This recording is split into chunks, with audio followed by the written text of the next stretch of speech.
Quelques jours après la suspension des cours par les autorités, plusieurs parents engagent les répétiteurs pour les enfants.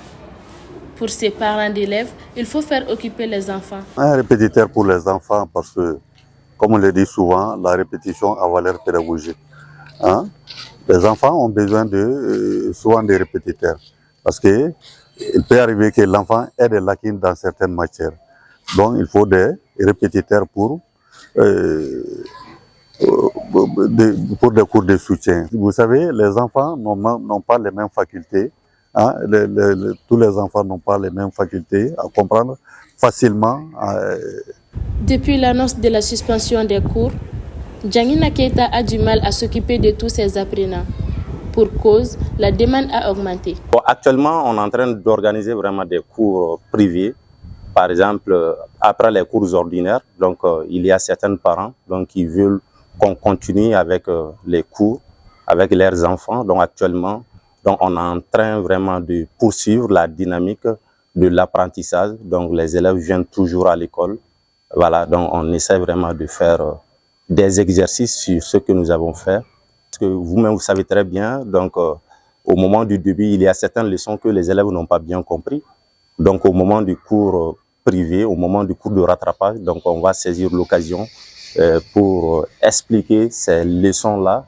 Et puis encore, on va refaire des exercices pour qu'ils puissent comprendre facilement vraiment la leçon, quoi. Forcément, nous avons à peu près deux côtés, parce qu'il y a certaines personnes qui ne sont pas loin de l'école. Donc, ils veulent toujours continuer les cours.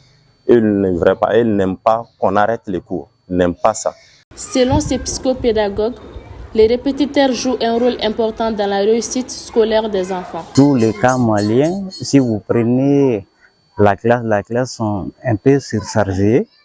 À cette situation, il faut prendre des répétiteurs. Pourquoi des répétiteurs? Parce que si les classes sont surchargées là, l'enseignant n'a pas souvent le temps d'intéresser à tout le monde. Donc, la compréhension des uns et des autres ne sont pas les mêmes. Il y en a qui comprennent vite. Il y en a qui comprennent lentement. Et ceux qui comprennent lentement n'auront pas la chance de comprendre à l'école. Donc, pour qu'ils puissent aller avec les autres, il faut des répétiteurs à la maison. Pour reprendre les mêmes cours, de voir de quelle partie l'enfant n'a pas compris. Et il reprend ça jusqu'à ce que l'apprentissage soit efficace. Et l'enfant comprend davantage. Et doit agir en fonction des difficultés. Là où ça ne va pas, de faire en sorte que l'enfant puisse assimiler ces acquis-là. Parce que très souvent, il y en a qui ne comprennent pas certaines leçons. Donc, il n'est pas demandé de répéter toutes les leçons. De voir là où ça ne va pas, d'agir en fonction de ça pour que l'enfant puisse comprendre. Parce que si vous prenez dans une classe, on a toujours dit, c'est-à-dire la classe est très souvent divisée à trois catégories de personnes. Il y en a qui comprennent vite. Quand le professeur explique, il comprend en un seul coup.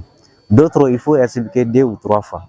Pour d'autres, il ne comprend même pas l'avant. Donc pour qu'il comprenne, il faut répéter à maintes reprises. Bon, l'enseignant ne peut pas concentrer tout son temps à ces élèves-là, à ces catégories d'élèves-là. Donc il faudra des répétiteurs pour ces élèves, pour qu'ils puissent aller avec les autres, quoi. Cette suspension des cours au niveau des écoles et universités intervient dans un contexte économique difficile pour les parents.